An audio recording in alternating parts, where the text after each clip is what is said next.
Welcome, dear participants, to Edusight's 2020, organized by Sacred Heart Institute of Management, Sacred Heart College, Tirupattur District, India. This is the third session for the day. We have had very important discussions and interesting deliberations that came out during the first session that addressed self-management skills. Second, this afternoon we had important discussions on higher education, especially in the context of whether we should hold examinations. That is an important topic in this pandemic situation, where physically students and faculty members are not able to travel and do the examinations. And also in the context of national education policy that has been released in India by the government of India.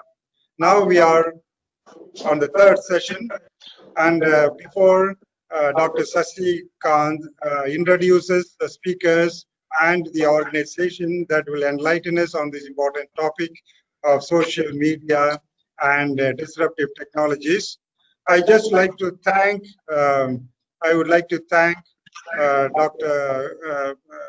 Ms. Clara, the President of Core Competence, as well as Mr. Prakash, who is also the COO of the organization, and Christian, also who is joining them, the CEO of the organization, to make the presentation and do the discussion, and therefore we can all have a good learning experience. I would like to thank them personally on behalf of the Sacred Heart College for having guided us. They were the ones who really came in a big way to assist us and guide us with regard to using this GoToWebinar platform, and they have been generous enough to really support us. They are the technology partners for this Edusight's conference. So thank you, Ms. Clara, Mr. Prakash, and Mr. Christian, and we wish you all a wonderful enterprise in your organization, and I'm sure God will bless all of you. Over to Dr. Sasikant, please. Thank you, Father. Welcome to Edusight's 2020, organized by SHIMS, Sacred Heart College, Tirupattur District, India. A warm good evening to most respected dignitaries and participants of the International Colloquium on emerging from the virus crisis. I'm Dr. J. Sasikant, SHIMS. Gratitude is a seed that sprouts positivity. It's my privilege to introduce our esteemed resource person of the Colloquium, Ms. Clara De Silva, President and Founder, Core Competence, USA. She is a deep listener, enabler, and optimizer. As a founder and president of Core Competence, Clara leads international operations, guides the management team, manages key strategic partnerships, businesses, human resources, sales, and finance. Passionate about helping customers to realize their business goals through IT and the core team. I also take this wonderful opportunity to introduce our renowned resource person, Mr. Christian. Currently, he is a Chief Operating Officer at Core Competence, USA. He has a rich experience on web, marketing, automation, e-commerce, and analytics. In-depth agency experience working with customers to implement solutions for positive business outcomes, helps customers across a variety of industries to better map customer journeys, register more revenues online, and improve customer experience. I am pleased to be part of this August gathering. Thanks for the opportunity. Thanks for the management. Let us have a fruitful evening. Thank you. Thank you, Dr. Sasikant. So welcome everybody, and a warm good evening to all listeners from India. And I'm calling you from the morning of New Jersey. I'm calling you from a place called Melbourne. It's my privilege and honor to welcome you all for this great topic called the power of social media and disruptive technologies. This is also a time where I want to thank all the organizers, especially Father John Alexander, whom I personally know for many years. And for this timely topic and the timely the momentum that we are all putting together in this, in getting together, collaborating, brainstorming this topic, and kind of emerging through this disruption. So warm welcome and to all the listeners. At the same time, I'm also joined by Christian Twist, who's our COO. And he's the way we are going to do and talk about this topic is that we are going to explain the context and then talk about all the technologies that disrupt, which are probably something that we need to adopt, whether we like it or not. I hope that you will benefit of this particular discussion and presentation. So I'm going to just start by presenting. And if Dr. Sasikant, you can see my screen, if you can just give me a nod. It's visible. Okay. So before I just want to make sure that I also introduced a little bit more about myself. I studied from Presentation Convent School in Delhi, also gone to Jesus and Mary College in Delhi, and then I've done my MBA from BVIMR, Pune University. I'm a complete product of India. I live in Melbourne, which is obviously 45 minutes away from New York. I have the blessing of being married to Prakash Anthony for 25 years, who's one of the pillars of my life. And I have also the honor of, being instrumental in launching Core Competence. We are now a 17-year-old company, and it's about this group of a galaxy of leaders that are together in one mission to make sure that we kind of bring in digital transformation for our for all the enterprises, for all the clients that we work with, by making sure that we enable them through technology so that they are able to engage their customers and accelerate their growth. I'm also having the blessing of being a mother of 4 talented kids. Some fun fact about me: I hate needles. I hate going to the doctor's office. I hate seeing horror movies because they haunt me. I can't sleep well. And another, I feel it's a fun fact because it's a rare commodity. I'm a fanatic. I'm very religious. And just like you, I have had now a lot of time because of COVID.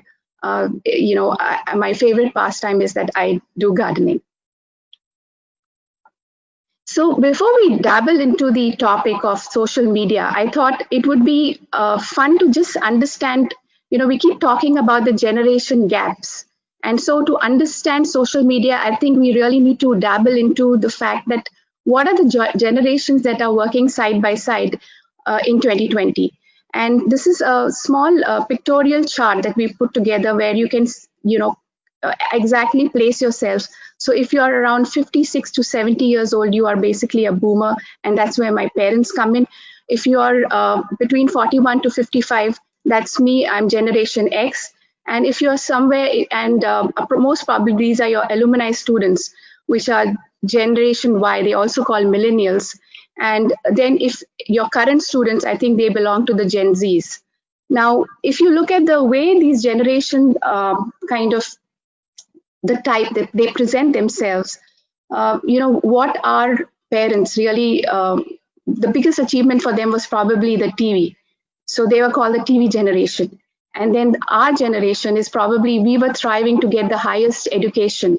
The next generation, which is the millennial generation, they are the ones that, were born with the computer on their lap. So they are the .com generation.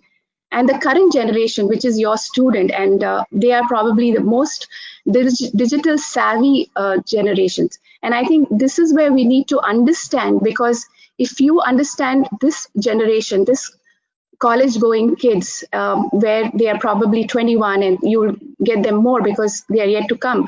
They are the ones that when you understand them, then you'll be able to exactly understand how to navigate through making sure you as teachers and me as parents really learn the art of bringing the best from our students.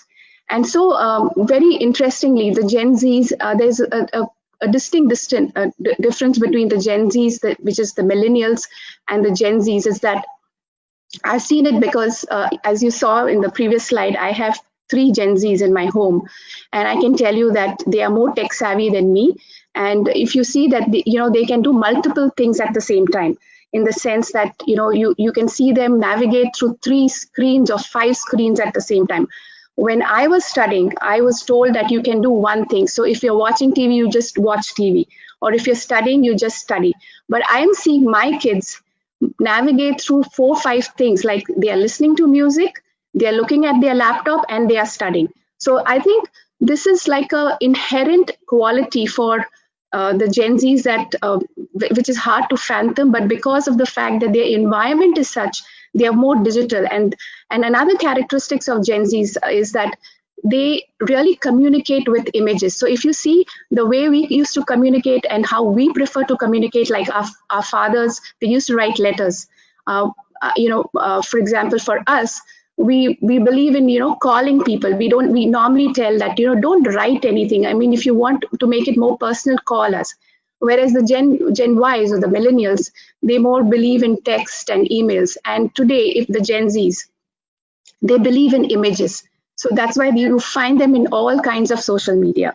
So having said that, let's dwell on what your students and your prospective students are all about. Because once you understand that, as I said, that, you would be able to service them better. So, for example, these kids, the Gen Zs, they are very self-driven. They are very future-oriented. They are very entrepreneurial. They believe in seeing, doing, and making things happen. At the same time, they really believe in collaboration. They are very socially active. Most of them have actually traveled to multiple countries, and they are very exposed as compared to what other generations had. And the other fun fact about them is that they are not they don't like parental advice. I can tell you from my own experience. They like to do things by themselves, but at the same time, peer opinions matter. For that, I would say that, my daughter, Sabrina, if she posts something and she gets 400 likes, by the way, I don't even get 20 likes for what I post. But if she doesn't get 400 likes, like, her day is ruined. So, so they really, they kind of dwell in the opinion of what other people feel. And at the same time, there is one thing where is very peculiar about them, is that their attention span is just for 8 seconds, which means that, again, just like how our parents told us something and we did it, I think we need to learn the art of how to get work done from this Gen Zs. And it is very important, because that's how we kind of handle them so that we get the best out of them.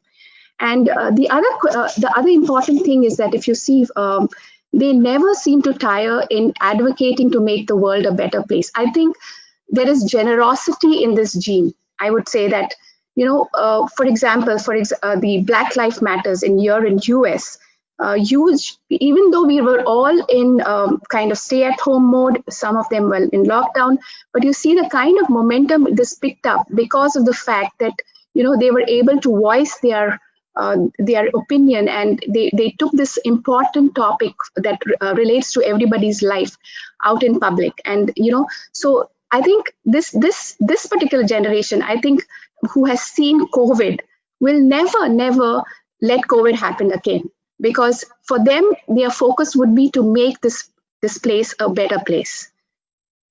Then another interesting thing is the Alpha Gen. The Alpha Gen are the normal children, which you will get as faculty and professors. You will get them soon, but you must know about them, that they are happening, and they are very, very tech savvy. I mean, I have an Alpha Gen in my house. Her name is Alicia, and I'm going to share something about her. But these guys are born with technology. They have no fear of, tapping, trying, swapping, touching. So they don't get intimidated. So for example, something doesn't work, I kind of get panicked, but they are cool. They use Alexa as if, it was one kind of a service, person. They know how to work with gadgets. So they are called the I generation because they're born with iPads, iPhones, and other applications.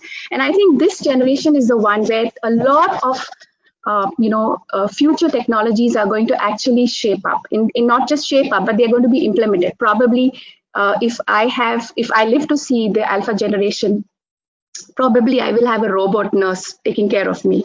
So I think this is very important to understand, because when you understand, then you can cater to the needs, and then you design how you get the best of our kids. So a little bit about my kid.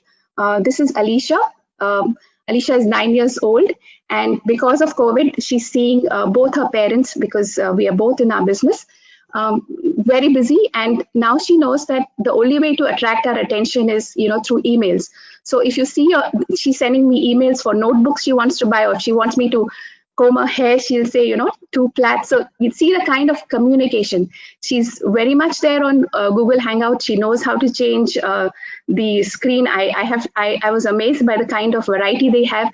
She kind of commands Alexa to do whatever she wants, and she's finding her skill. I mean, she's an awesome baker. She makes things like cookies, and I don't even have to order from outside, because she's getting it to me homemade, authentic, hot on my plate.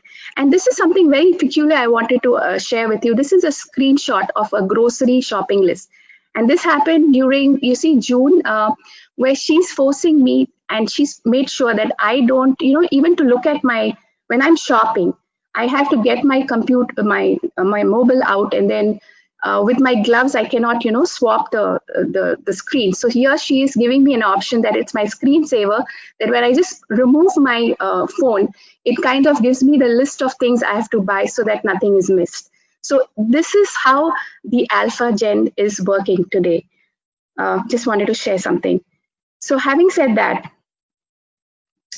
why do people, now getting into the actual topic, is that why do people actually turn into social platforms? Of course, most of them say that my friends are there in the network, I want to stay in touch with my friends. It helps me study or network in terms of the work that they are doing a lot of jobs these days along with studying, and also some of them want to follow news, or they want to follow some celebrity that they like, or they also get product advice, where you probably want to buy something, but you don't want to spend till you know that it's good. So these are the different reasons that people actually, you and me also, kind of work around the social media. But for the Gen Zs, if you see most of the famous, this is something that we picked up, and this is kind of latest, where social media like Instagram, for us, probably our generation, Facebook is more popular. But for Generation Z, it's Instagram, YouTube, Snapchat, Facebook, Twitter, these kind of things. And of course, TikTok is one another thing. So why are they there? It is because that gives them a voice, right? They want to talk about everything. There's no hang-ups. They don't have any inhibitions. It's an overstimulator. Like if they get likes, they feel that they are worth something, and they are over-connected. And it's an endless flow of information that social media provides. And also it gives them the choices and the voice. But most importantly, I think besides this communication, I think it's also a media where they reach out to many people to help, where they give advice, or where they are there in the social movements. I know you would all agree for especially those parents who have Gen Zs, they will not work at home. But when it comes to working outside, or with other people, they are all out there. And of course, this media is also about how they have access to such world-class resources, that it gives them it's a birth of new ideas and new solutions. So as it's a connected world, and if you see it from their lenses, we have all these different resources which are very, very available just at a touch of a button. And I feel we should talk about it, because besides what they are learning in the classroom setup, besides what is being delivered, they have access to this for example, you have Khan Academy, and I'm sure that you know, most of us know that, you know, even a simple topic like learning, you know, concepts, or even a complicated one like learning about equations is simplified with, you know, so many videos that it comes up with. Similarly, masterclass is where they have experts who are, you know, very famous in whatever they do, whether it's culinary, it's sports. They have tutorial classes on video that they provide to students. MIT, of course, you know about Massachusetts Institute of Technology. I mean, you have access to all this at a touch of a button. Most of these are free. At the same time, you have other resources like Instructable, where they teach you, where, you know, based on the coherent quality of Gen Z, where they look, they touch, they feel, they want to actually have a practical experience of what they learn. There are instructions of how, even for that matter, you know, heavy topics like AI and AR and, you know, whatever, even cooking. I mean, they have instructions there where they give them that experience. So having said all of this, what is the future of work going to be? Because you cannot, you know, be in silo. You will need to understand what's happening as you prepare the student community for the work world. So where are we getting to in terms of when we prepare our students today to face tomorrow? So here's a video which talks about the future of work, which you probably, once you listen and see, and, you know, you will, you know, kind of get the full picture of what the future of work would be.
So I hope you like that video, and it's basically a year-old video. And can you imagine, long time back, I mean, we are already now seeing the relevance of this video because a lot has changed.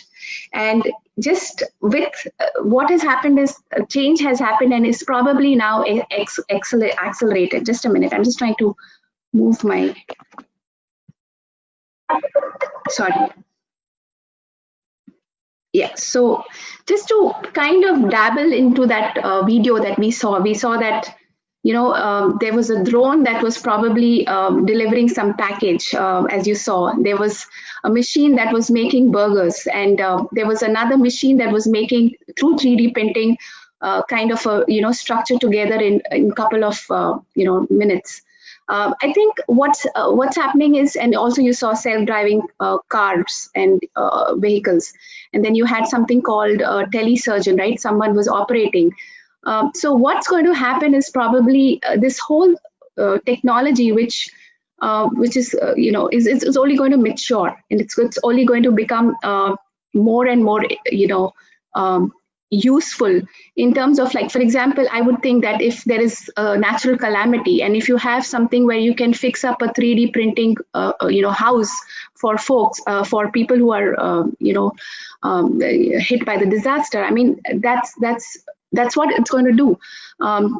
So what we're all looking at is something where the entire the landscape of technology is going to define what we do, which we cannot ignore.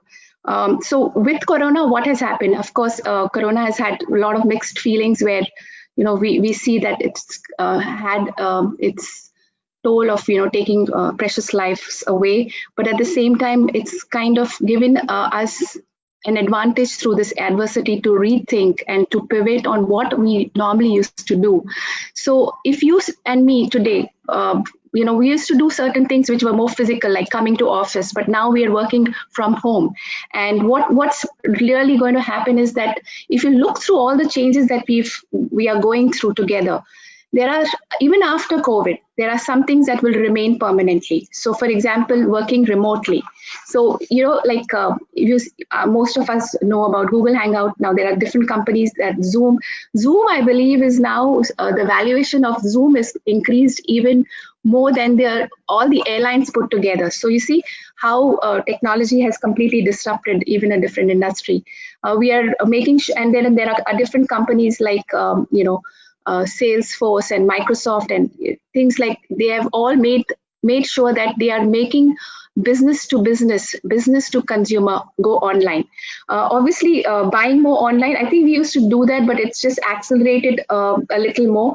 Like, I believe that this is going to move to a different dimension where probably now you will get fresh milk straight from the cow on your kitchen table. Because of the ability for probably farmers and for, all these produce people to have an app together. Then enterprise, you're, of course, not just about binging on Netflix, but I believe what will happen is, because you can't go to the cinema, maybe all the, the big blockbusters will now have a different tactic of being available to the masses, not just on a cinema or, physical cinema, but, it will now reach out to probably throwing the cross borders, global borders, things like that, where probably now the first show will be available for, say, $10 or something, and you'll see that the producers are making more than what they used to.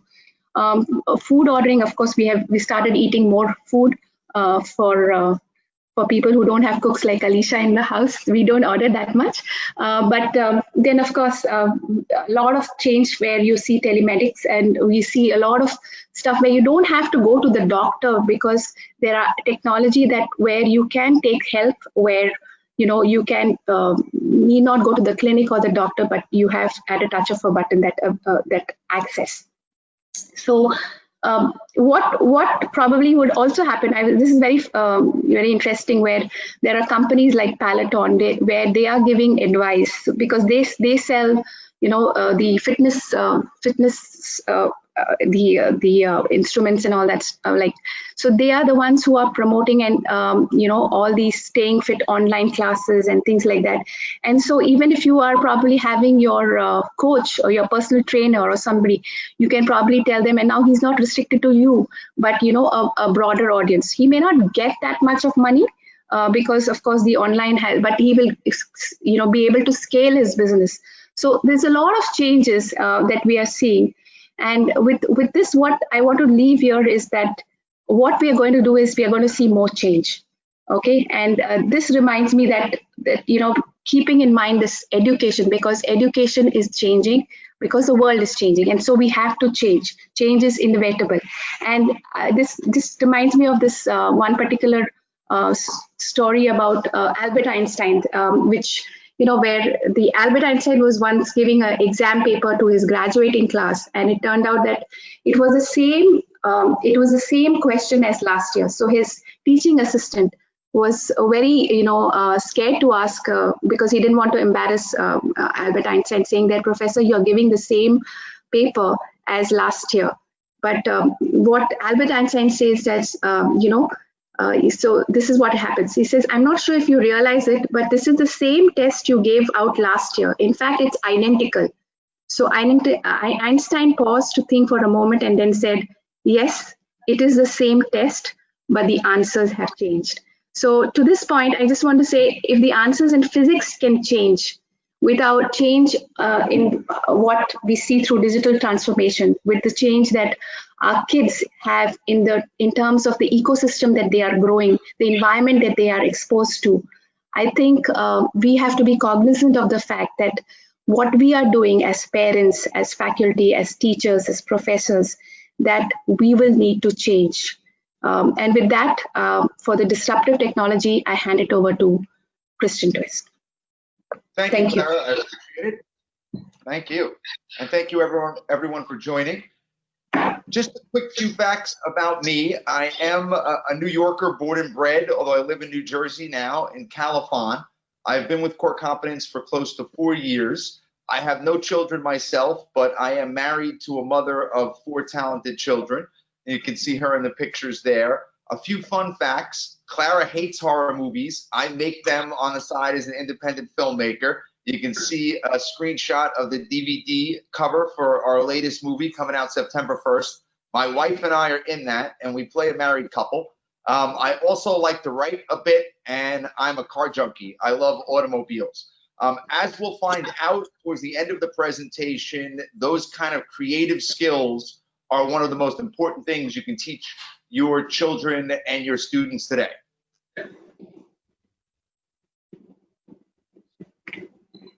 So one of the things that we're seeing here, and the thread that's come through this whole presentation, coronavirus, and indeed life in general, is that technology is foundational in our response to the virus. From how we treat it and track it, to how we interact with each other, even how we entertain ourselves and teach our children.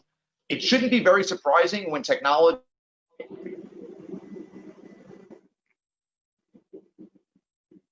we've been without power for about 48 hours now. I have a little generator, but we didn't hook the fridge up to the generator. We didn't hook the air conditioning up to the generator. We didn't even hook the well up to the generator. We hooked the internet, the TV, and the computers up to the generator. So it gives you a sense of the priority we place on technology when it comes to treatment tracking, news and information, connecting and caring for communities, and indeed our entertainment and education.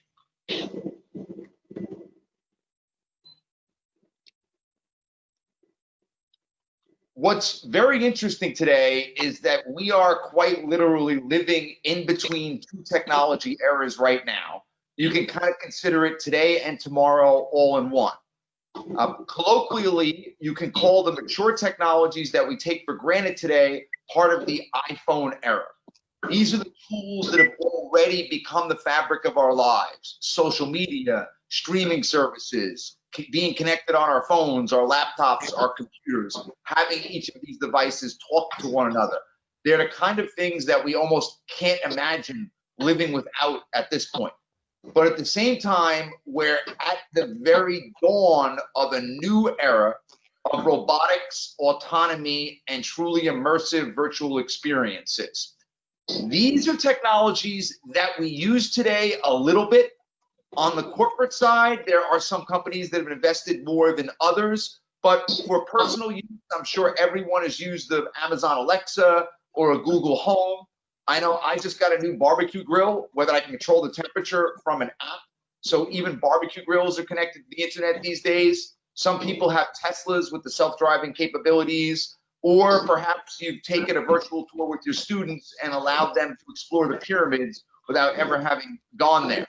At the same time, technologies are relatively new, and they're expected to expand and explode over the next 10 to 20 years. On an earlier slide, Clara said that these technologies for the alpha gen will be the same as the internet. That's something I firmly believe, and I think that's something we can all see in our lives. Things that were unimaginable 15, 20 years ago are now commonplace today.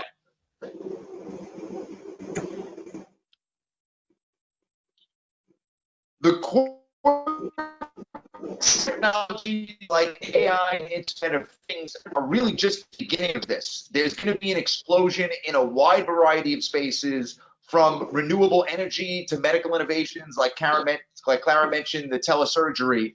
This chart from Gartner on the left shows the wide variety of technologies that are currently in development.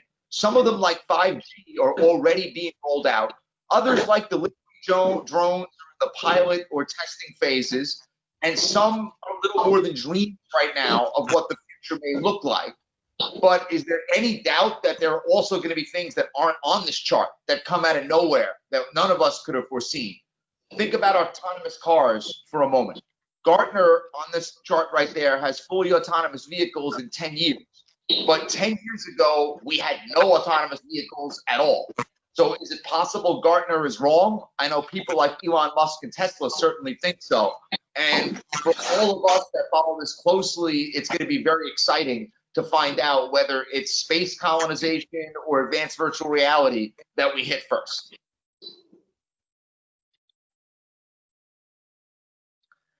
In 1999, an author named Dan Simmons wrote a book called Hyperion. We actually read it in high school in the early 90s. In the book, he imagined what he called an infosphere. If you were in the sphere, you had access to all of the information and the users in the entire world. That was about 5 years before the internet launched in 1993. But as you can see from the stats on the slide, we're just about already there. Almost half the world is online today, about 45% of the global population, 3.5 billion people. In 1981, 41% of the world lived in extreme poverty. So to put that perspective, now, barely 30 years later, a greater percentage not only have access to the basic internet, but social media as well. And access it they do.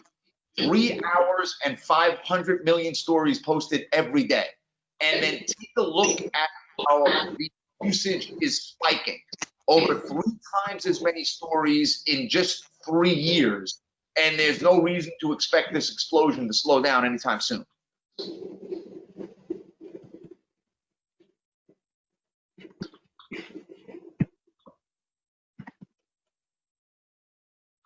I love history, and it always amazes me that people kept communication networks alive even in the late 1700s during the American Revolution, for example, writing letters between North America and Europe and around the world, but knowing full well it would take months to receive a response, if at all. I always try to think to myself, what would someone from that time period say today when we think nothing of communicating around the world instantly? There are 270 million people from India alone on Facebook, each with an average circle of about 155 friends from many different regions. I know this myself because I'm friends with my colleagues from my time working in technology. I've worked with offshore labs in Delhi, Chennai, Mumbai, and other areas of India for about 15 years now. And I'm still friends with a lot of these people on social media channels. And sometimes you just have to stop and think how amazing it is that I know what's happening instantly in someone's life 10,000 miles away when they get married, when they have babies, when their kids graduate, and different things like that. So on a positive note, we're certainly all part of a much larger network than ever before.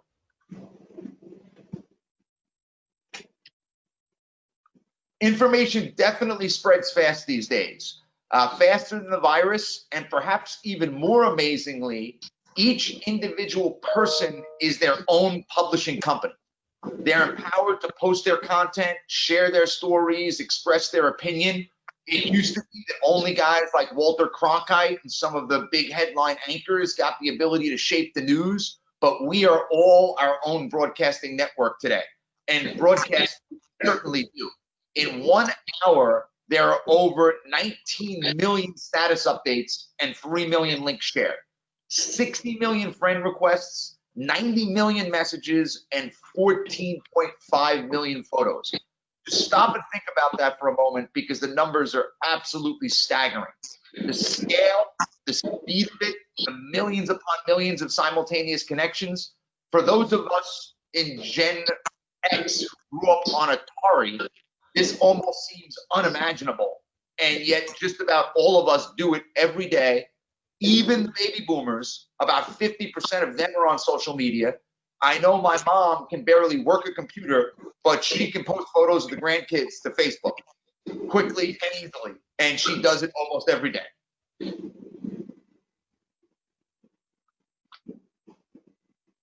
Social media is just part of the digital landscape. Technology also enables us to access and visualize massive amounts of information almost in real time. And it's one of the ways that every individual has been able to follow the virus, take precautions for their family, decide their level of risk. But 24 hours a day, 7 days a week, you can view the latest information that medical professionals access on the virus from multiple sources in multiple ways. Sometimes you don't even need to visit a website to do this.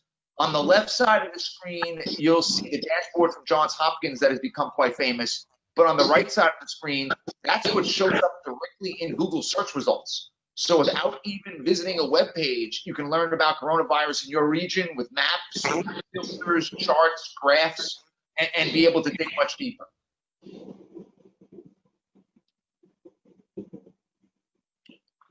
Of course, as Winston Churchill once said, a lie gets halfway around the world before the truth even has a chance to put its pants on.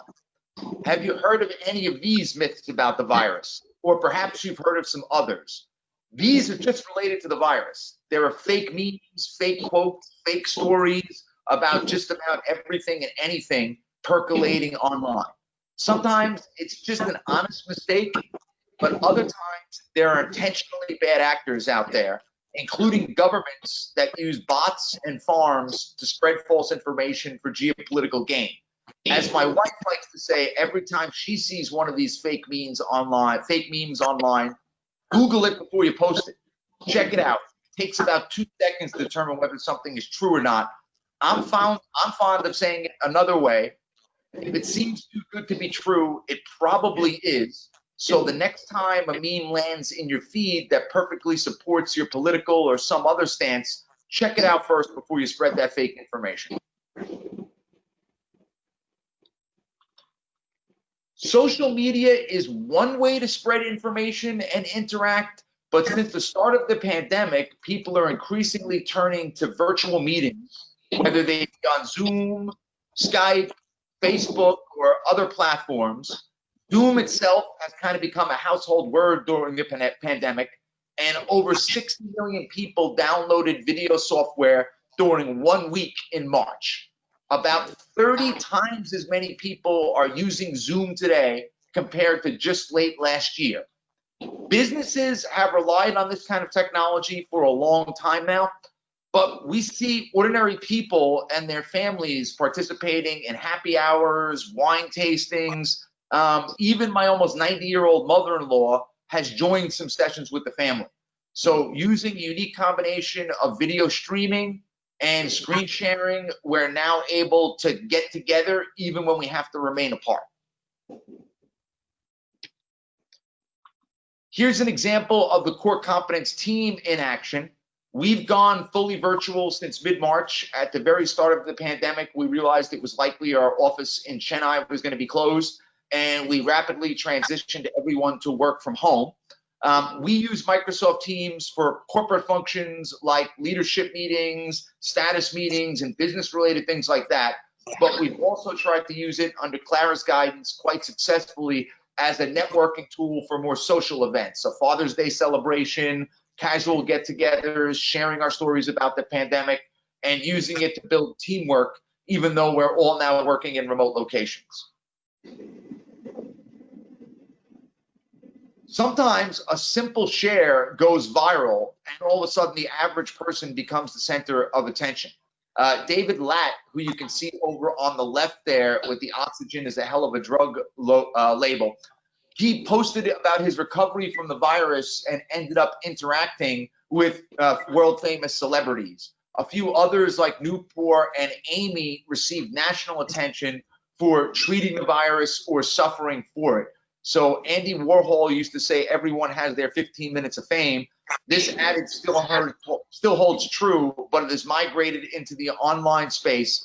And as Clara was talking about, especially with Gen Z and the upcoming Alpha Gen, this is an opportunity for a very positive social trend change, as stories that might not have been heard previously now can receive national and international attention within 24 or 48 hours. And you really never know what's going to happen in the wild world of social media. There's even a Broadway performer in New York City that went viral. He's singing from his New York City apartment every night, where he's serenading first responders. Clara, if you could just hit play on the video quickly.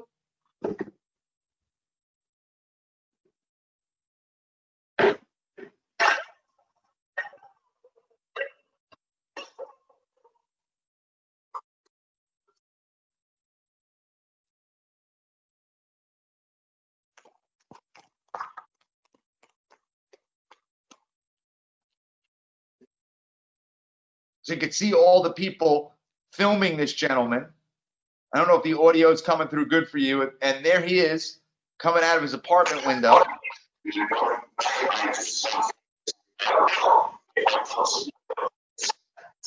And so this is a story that simply wouldn't have been possible just a few years ago.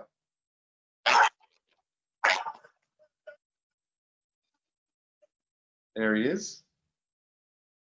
Clara, I think you can go on to the next slide in the interest of time. I'm having trouble hearing the audio myself here. That's a great story if you could search for it online.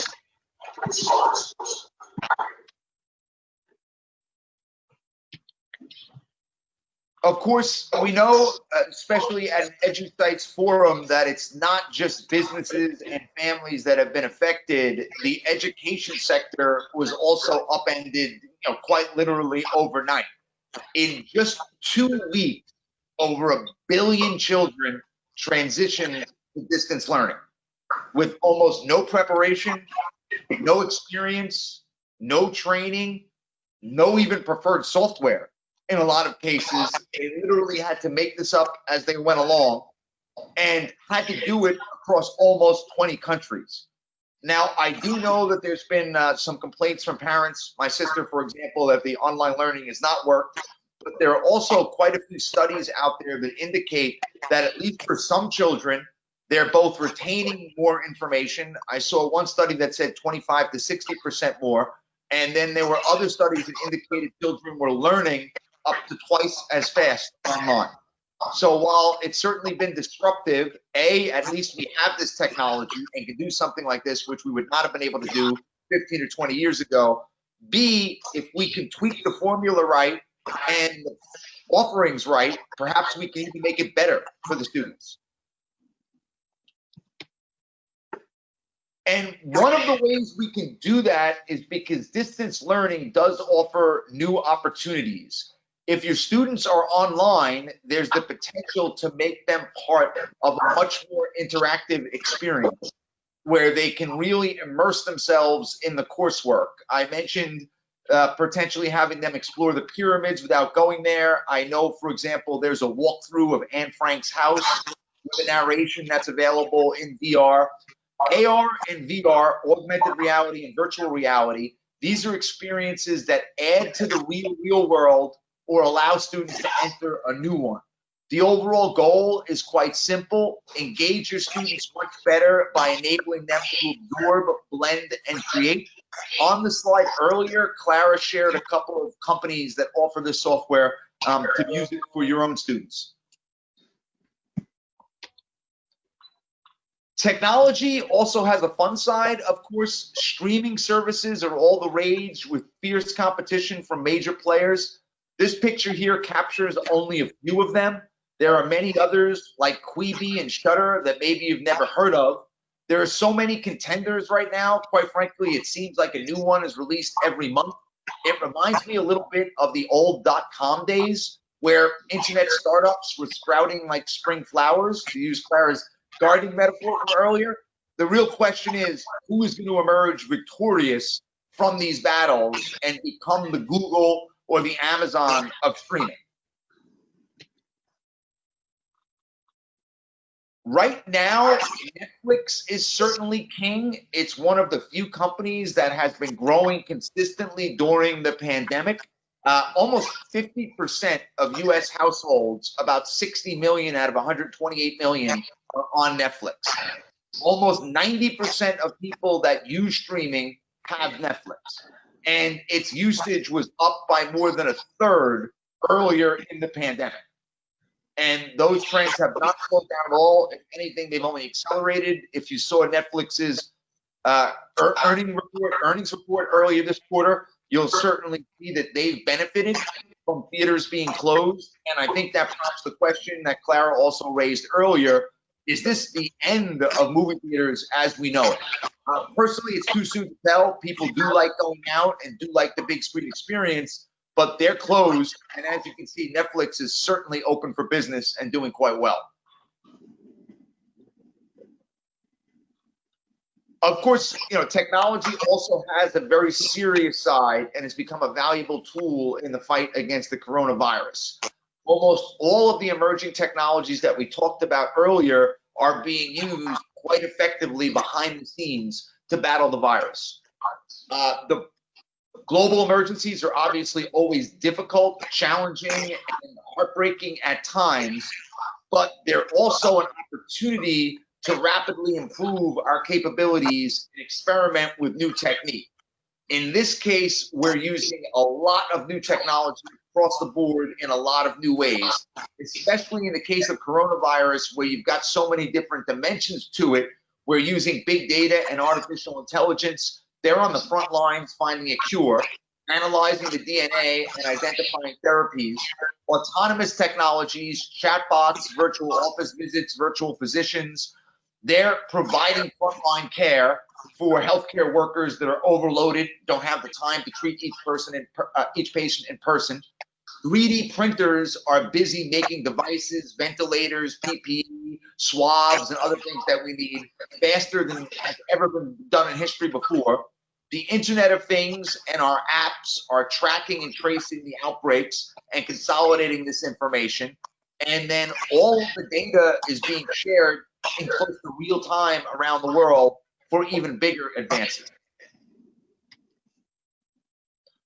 One thing we wanted to highlight a little bit was 3D printers. The device on the right that you see there in the little photo, that can actually be purchased online and delivered to your house for less than $3,000. That's expensive today, but when you consider that the original laser printers cost thousands of dollars, and now you can get a high quality printer for $100, you can expect the pricing to go down quite substantially. 3D printing is also one of those rare technologies that has the potential to upend a wide variety of industries. A new generation of on-demand manufacturing, for example, where products are built, personalized, and customized as they're ordered. Engineering and construction, where custom parts can be produced for almost any application. Of course, healthcare, where personalized prosthetics or other devices can be produced for an individual patient. And then even art and design, where there are limitless opportunities for expression, will all be affected by 3D printing right now and in the immediate future. The whole world is waiting on a vaccine, and technology is enabling healthcare companies to pursue one in record time. the fastest in human history. Even though no vaccine is on the market yet, and we're hopeful we'll see something this fall, we've already broken numerous records. In fact, the first vaccine was already in preliminary testing within 6 weeks after the genome was mapped and made available to the public on January 9th. So in less than 2 months, scientists had created a potential vaccine and moved it into the testing phase. This is only possible because a unique combination of emerging technologies. AI is analyzing all the data from the genome and the virus. There's sophisticated computer programs that are simulating how the vaccine will interact with our body and the virus. And then there are other special computer programs that are analyzing the output of these simulations and determining which have the biggest potential for actual treatment patients. And of course, this information is all shared in real time for other researchers to access, creating a very sophisticated feedback loop that allows the innovation to accelerate very rapidly. The big question, of course, is where do we go from here? It's no secret that we're living in a very challenging and trying time in human history. There are sad stories and crises and chaos all around the world right now as a result of the pandemic. At the same time, we're also living in an era where human advancement has never been faster and getting faster. The movie Ferris Bueller's Day Off, one of my personal favorites, came out in 1986. Of course, Ferris was talking about skipping school and enjoying life, not technology, but still, if you were to fall asleep for 10 years and wake up in 2030, the world is likely to look very different. The truth is, we're just at the beginning of the digital revolution. The World Wide Web is a millennial. Facebook and iPhone, they're only Gen Z. On the right, you'll see what happened to the automobile in 135 years, from the original Daimler Chrysler design to the latest Porsche Taycan design. Can anyone even try to imagine what the world is going to look like a century from now?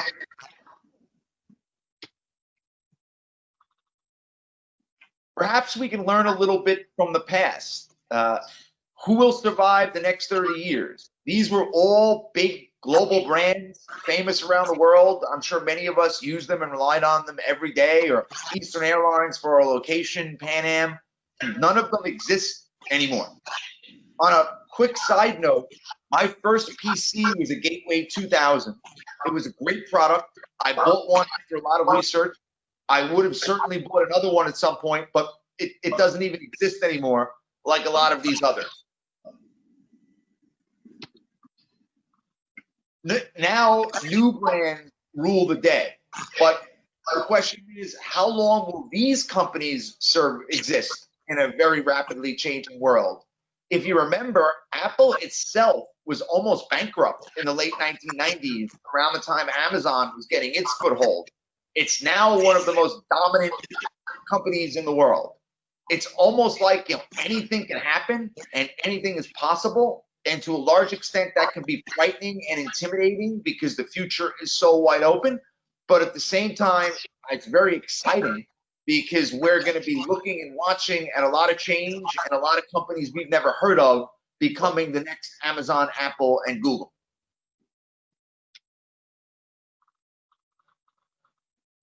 We live in an era where disruption is being fueled by continuous innovation.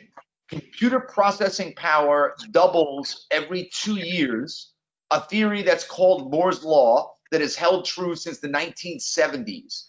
In real world terms, this means that our devices 10 years from now are likely to be orders of magnitude faster than what we have in our pocket today. Likewise, almost no one was talking about AI 10 years ago, but now we talk to our Amazon Echoes every day, and they talk back to us. The question is, what are they going to be capable of in 10 years, 20 years, or even 30 years down the line? You had to dial up to the internet in 1993 when it first launched. Now almost everything is connected, and almost every imaginable device you can purchase can be connected and controlled from your iPhone. Autonomy, likewise, is just in its infancy, but it's going to be one of the hottest areas in the next decade, and we'll talk about it in just a moment. Before that, I just want to return to the past for a second to try to get a look at the future. In less than 30 years, your PC is almost 60 times faster, has 1,000 times more memory, 2,500 times more storage, and an 850 times faster internet. In fact, the old terms we used to use to quantify how the computer's capabilities aren't even used anymore.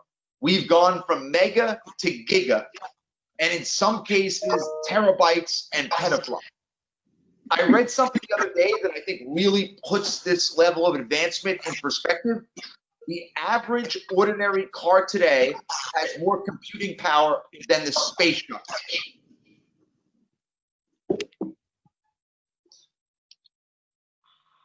This just makes me wonder, would a child born today even know what this thing is? Look at that big boxy monitor. It's hard to believe I spent my teens and 20s staring at a screen like this. And even earlier in the 1980s, we looked at those green and amber screens that weren't even in color. And look at that floppy drive down there. When was the last time you even saw a floppy disk? These things simply don't exist the way they used to, having been disrupted by continuous innovation. Now, a key focus of innovation over the next decade, as I mentioned earlier, is going to be to make computers more capable. That means two things: proactively performing tasks, something that is becoming quite common today, booking appointments, ordering goods and services, automating routines, and performing work in the real world that's where things are emerging very quickly and is going to be a major disruptive force. Things like providing transportation, delivering goods and services, building, cleaning, even fixing things automatically. How fast is this emerging?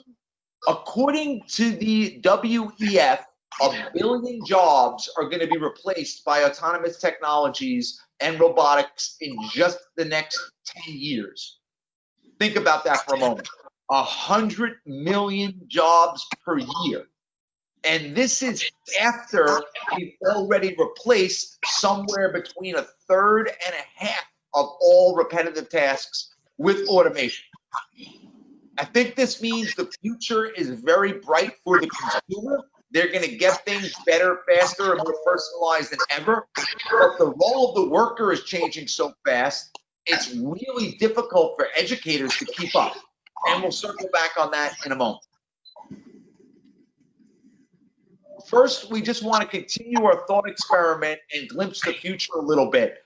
I don't want to offer a name for the technology or what company will offer it or exactly what form it will take. I certainly don't have a crystal ball. And as you can see from the slides that look back in the past a little bit, it's very difficult to make these predictions. But at the same time, I think it's pretty clear that life might look like this over the course of the next 15 years. Maria has a virtual assistant. It wakes her up in the morning, tells her news of the day, the schedule, upcoming events. While she's doing that, a household robot makes breakfast and coffee.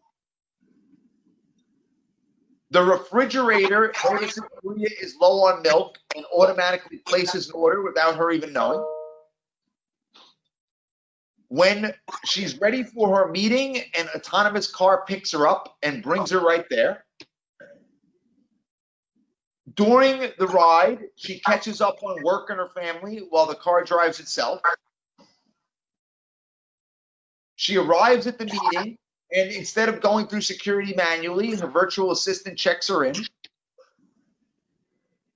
The meeting takes place in some kind of augmented reality conference room. There are some people there in person, but there are others projected as if they were. And then after the meeting, Maria's car picks her up right outside and drives her home.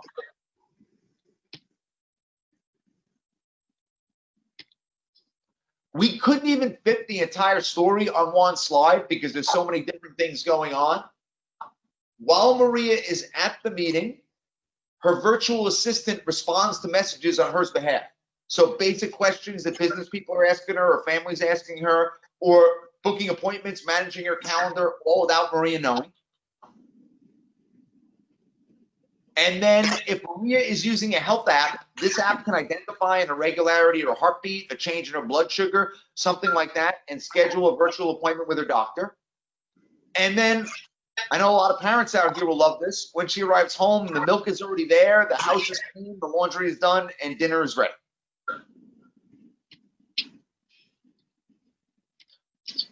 In closing, we wanted to circle back to what you can best teach your students to prosper in the digital age, to support that journey of Maria that we saw just a few seconds ago. There are a few things to note here in this top skills chart from the World Economic Forum. First, look how quickly skills are changing. In just 5 years, the list has evolved substantially. Creativity is now the #3 skill. On a quick side note, this particular change has been very good for me. My background is actually in a fine arts degree. I'm an independent filmmaker. Thanks, Mom, for letting me pursue my dreams. But seriously, who would have thought 20 years ago that creative skills would be so important? Also note that coordinating with others is very high on the list. You can't create and manage these disruptive technologies without a large team of people, experts in their unique areas. One other thing I think to keep in mind, none of these skills is specific to a field or an area of expertise or a job or a profession. They're all general skills that can be applied anywhere, whatever discipline the individual chooses. I think this is more important than ever in a world that is constantly changing. In my own career, for example, in technology, we barely even speak the same language that we did 20 years ago. But successful people have been able to keep pace by embracing things like critical thinking and complex problem solving. I believe that's only going to be more true in the future, where the world is revolutionized literally every 10 years. Just one more slide for you. I appreciate everyone staying on the line. Of course, in a world that's continually revolutionized, where technology can make you feel disconnected, even isolated, it's more important than ever to keep our shared humanity and values front and center. I think every educator knows that they don't just teach a subject like math, science, history, art, or music. Instead, you lead by example and show your students how to be better people, how to treat others with dignity and respect. I don't know about you personally, but I don't remember most of my favorite teachers for some specific fact they imparted or some lesson I learned. I remember them for the good people that they were, how they went the extra mile to make me feel special, how they were understanding and patient, perhaps even when I didn't deserve it sometimes. In my opinion, there are no lessons that are more important, especially in today's topsy-turvy world. So as you go out and try to prepare the next generation for the future, make sure you're preparing them to be good, fair, and honest human beings. Thank you very much. I hope you enjoyed the session. I don't know if we have time for questions, but certainly Clara and I can stay on to take any if you would like. Yes, thank you, Christian. I also want to add some of my own sentiments for the closing remark is that in life, generally, you don't remember events, but you remember people who bring in, the moments that really pivot your life forever. And teachers and professors, the schools and the colleges that we have, they have not only been instruments of, teaching us and imparting knowledge to us on math, science, or history, or, any topic or programming. But what they really did was to us, they kind of showed us the value of who we are as human beings. And, they took personal interest, even though in a class of we have 50 people in one class, but they reached out to us, they knew us through and through, our core strengths, and then they worked around that. And I think that is where you cannot have, any artificial intelligence replace you. or any technology for that matter, because that is something that is very unique and is very human, and it only comes through that relationship that you have and you want to create with you as a parent or a teacher and a student. So thank you very much to Sacred Heart College for giving us core competencies opportunity to share our thoughts, and I hope it's beneficial. And over to you, Dr. Sasikant.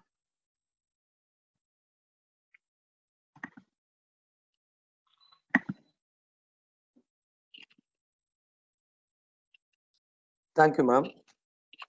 Yes, ma'am, actually the session was really great with all the insights of artificial intelligence, till the old to new artificial intelligence. Thank you for that, ma'am. Thank you, sir, for your insights towards the olden age to this age. What are the whole developments in artificial intelligence? Thank you very much, sir. And we couldn't find questions. Fine. So thank you, Clara. Thank you, Captain. It's been a wonderful sharing. You have not just from your expertise, but very beautifully connected what are the implications they are for our educators and especially educational institutions, not just here in India, but across the world, struggling to understand the big changes that have already taken place during this pandemic period. I think that was a wonderful, insightful, and very relevant input, both from you, Clara, and from Christian. So thank you, and we will stay connected and continue to converse on these things. I'm sure the participants have had a lot of questions, which they have posted, but we will try to collate them together, and we will maybe pass it on to you, and we will find how it's possible, like over Facebook and our own college website, we can try to disseminate this interest. That can be done, and we will keep our conversation going. That is another advantage of this technologies and social media that you have so beautifully enlightened, that the future and the present and the future, they are already merging and they cannot be easily distinguished. That is the power of the technology and social media, disruptive technologies that you have been a part of.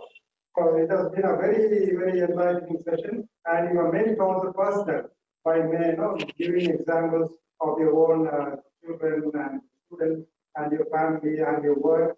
So it has been a very, very learning and a very happy learning experience for all of us on this platform.